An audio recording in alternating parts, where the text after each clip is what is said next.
ये हमारा अध्यात्म का अनुभव की बात है।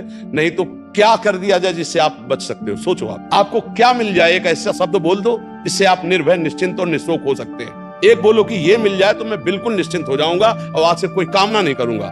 बोलो, कोई एक बात बोलो। नहीं बोल सकते। आज हमारे बच्चों में बहुत जल्दी इतना सोचने की क्षमता आ गई है कि अब तो यार जीवन किस काम का। कहीं कोई ब्लैकमेल कर रहा है तो जीवन, अरे हमें लड़ना है।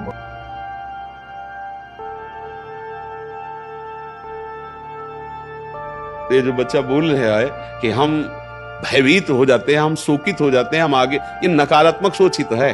क्यों है? क्योंकि आधार नहीं है। आधार हो तो फौरन उसकी काट है। भगवान है ना, प्रभु है ना, ऐसा कैसे हो सकता है? हम उनका भजन करते हैं, हम उनके आश्रित हैं, ऐसा कैसे हो सकता है? सही बात पूछो तो जब आप ऐसा करोगे तो असफलता में सफलता का ही आनंद अनुभव में आएगा। सकारात्मक सोच ही जीवन का सुख है। नहीं तो दुख और सुख और जय और पराजय ये टिकाऊ नहीं है। जैसे दिन टिकाऊ नहीं है, ऐसे रात टिकाऊ नहीं, ऐसे सुख टिकाऊ नहीं है, ऐसे दुख टिकाऊ नहीं। कोई सदैव विजयी नहीं रहता, कोई सदैव हारता नहीं, कोई सदैव सुखी नहीं रहता, कोई सदैव दुखी नहीं रहता। ये क्रम चलता रहता है। दुख के अवसर पर हमें हमारे विचार बचाते हैं हमको। अभी हम अपने विचार में अपने को बीमार मान ले तो हम कल से आने लायक नहीं रहेंगे। ध्यान रखना, हम आज अब भी नहीं मानते कि हम बीमार हैं। तो हमारी निगेटिव सोच जो है ये बिना भजन के नहीं जाएगी।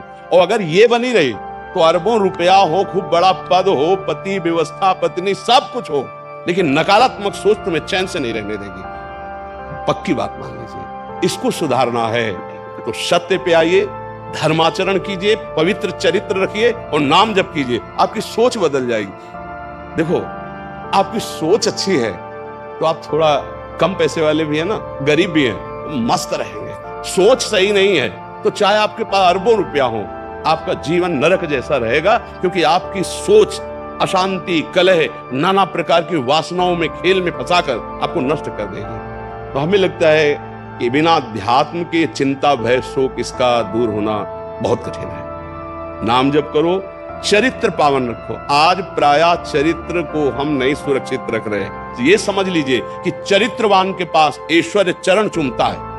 चरित्रहीन चाहे आप जितना धन एकत्रित कर ले, शांति और सुख का अनुभव नहीं कर सकते। अब ये बात शास्त्र की और संतों की मानना स्वीकार करो तो अभी आनंद की अनुभूति हो जाए। हमारा चरित्र देखो, हम राम चरित्र गाते हैं। राम जी रघुवंश में प्रकट हुए और रावण उत्तम कुल कुलस्थ करनाती, ब्राह्मणत्व उत्तम कुल कुलस्थ करनाती, लेकिन चरित्रहीन हो गया तो राक्षस कहा गया। समझ रहे? चरित्र गाते हैं हम, राम चरित्र गाते हैं। मां केवल अंतर है नहीं, वही बड़ी रा उसमें भी लगी हुई है। रा मां, वही भगवद अंश है, जय विजय और कोई दूसरा नहीं। ये लीला करके दिखाया कि एक चरित्रहीन हो गया तो राक्षस है, चरित्रवान वही भगवान। सब में भगवान है, वही अब लीला कर रहे हैं। देखो, हम अपने चरित्र को पावन रखें, हम धर्म से चले, नाम जप करें तो आप कहीं भी आपके अंदर नकारात्मक भाव आपको परास्त नहीं कर सकता। ये हमारा अध्यात्म का अनुभव की बात है। नहीं तो क्या कर दिया जाए जिससे आप बच सकते हो? सोचो आपको क्या मिल जाए? एक ऐसा शब्द बोल दो जिससे आप निर्भय, निश्चिंत और निःशोक हो सकते हैं। एक बोलो कि ये मिल जाए तो मैं बिल्कुल निश्चिंत हो जाऊंगा और आज से कोई कामना नहीं करूंगा। बोलो, कोई एक बात बोलो। नहीं बोल सकते, क्योंकि एक के साथ हजारों बातें लगी हुई है। एक केवल वो है कि परमात्मा मिल जाए तो फिर सब कुछ। जिसके पाने के बाद कुछ पाना बाकी नहीं रहता, जिसके जानने के बाद कुछ जानना बाकी नहीं रहता, और जिसको अनुभव करने के बाद कोई भय नहीं रहता। 5 वर्ष के प्रहलाद जी हैं, त्रिभुवनपति हिरण्यकश्यप है, सकारात्मक सोच है, मेरा हरि मेरी रक्षा कर रहा है, बाल बांका भी नहीं करता है, नहीं करता है। हाँ, अगर हमारी कभी पराजय होती तो उस समय भगवान इतना बल देते हैं, इतना सुख देते हैं कि वो पराजय क्षण में नष्ट हो जाती है, हमें शोक नहीं होता। देखो, बड़े बड़े भक्तों को पराजय का मुख देखना पड़ा। धर्मराज युधिष्ठिर अभिषेक हुआ, इंद्रप्रस्थ के सिंहासन पर चक्रवर्ती सम्राट पद पर बैठे, कपटियों ने कपट करके परास्त किया। 12 वर्ष का वनवास, 1 वर्ष का अज्ञातवास, परिणाम भारी कष्ट सहा। ऐसे महारथियों को छुप के रहना पड़ा, लेकिन परिणाम फाइनल पे आइए तो चक्रवर्ती सिंहासन पर महाराज युधिष्ठिर बैठे, उनके कुल में कोई नहीं रह गया, सब विनाश को प्राप्त हो गए। तो हमें लगता है धर्माचरण, भगवद आश्रय, पराजय कभी होती भी है तो वो विजय की ही आशा पुष्ट करती है, और भगवान इतना बल देते हैं कि पराजय उसे दुख नहीं दे पाती है। तो इसलिए हमें नाम जप करना चाहिए, भगवद आश्रित होकर के अध्यात्म को समझना चाहिए।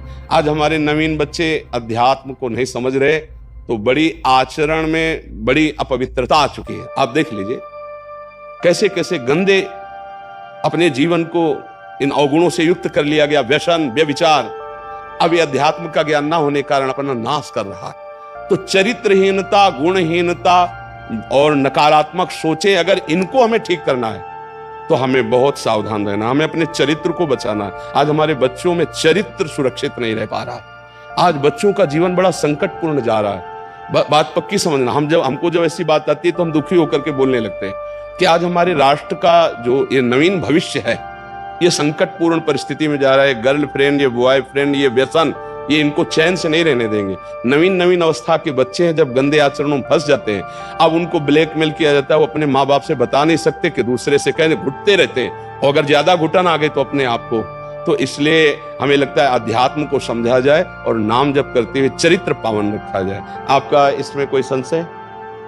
हाँ, आप अच्छे आचरण वाले बने, खूब नाम जप करें और धैर्यपूर्वक विश्वास रखें कि भगवान मेरे साथ हैं। अगर कभी ऐसी हार या पराजय या दुख आता है तो हम उसको सहने के लिए धैर्यवान रहें। हम उसमें इतना निगेटिव न सोच जाए कि हमारा जीवन से ही निराशा हो जाए। आज हमारे बच्चों में बहुत जल्दी इतना सोचने की क्षमता आ गई है कि अब तो यार जीवन किस काम का। कहीं कोई ब्लैकमेल कर रहा है तो जीवन, अरे हमें लड़ना है। हम कल भी कह रहे थे कि बच्चों को चाहे माता पिता से दोस्त जैसा व्यवहार करें, और माता पिता को चाहिए कि बच्चों से दोस्त जैसा व्यवहार करें।